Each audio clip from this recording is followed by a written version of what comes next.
Good morning. Welcome back. It's 6:11. There's been some promising news on the vaccine front. Pfizer recently announced that its vaccine is safe for young teens, and it's currently testing its vaccine on even younger children. Joining us live now is Dr. Ogachika Lozzi, a member of the Texas Infectious Disease Preparedness Task Force. Dr. Lozzi, thanks for being here with us this morning. Thanks for having me.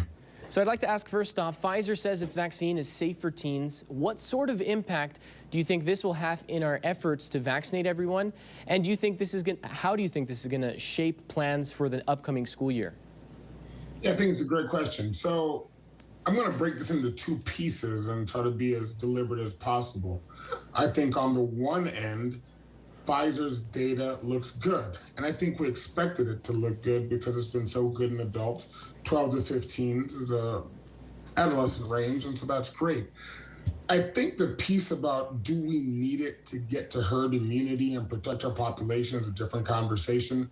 There are a lot of infectious disease experts, epidemiologists, and pediatricians that will disagree.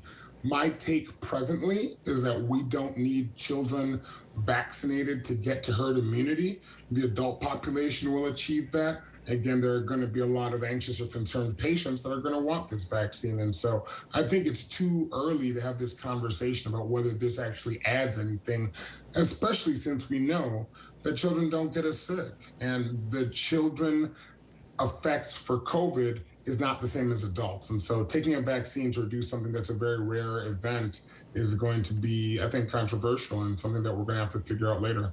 So then what you're calling for then is to make sure that more vulnerable populations, adults all get vaccinated, but maybe teens and young children don't need to be as high up on your priority list?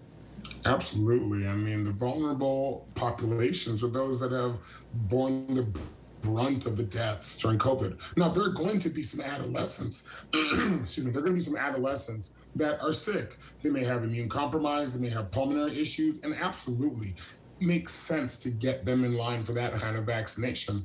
But on average, a healthy kid or a healthy adolescent that doesn't bear the brunt of this disease, and we know they don't spread as much, it's a question that we have to answer into the future. If you look at nationwide trends, Doctor, cases and hospitalizations are on the rise in several states. Are you concerned that we could see another surge here in El Paso? I think there's always a concern, especially when you think about the variants, but you titled it properly in the beginning. This is a race to vaccination. We know how to fix this problem. We have the tools and the weaponry to fight this virus now. This is not last year. So even if there is a fourth surge, we now have the tools to defeat it. And so in areas where they're having those surges, the expectation is that the government or the CDC will surge vaccine into those geographic locations to beat it back down. I think to date in El Paso, we've been doing well. We're doing great, actually, from a vaccine standpoint, and we have to keep on doing it. You talked at the top of the clip about a bunch of events that are happening with vaccines, and I think we're blessed that we haven't had the issue of hesitancy, and the city and county and a host of other organizations have really been focused on getting vaccines out. And quickly, Doctor, what do you think our summer will look like?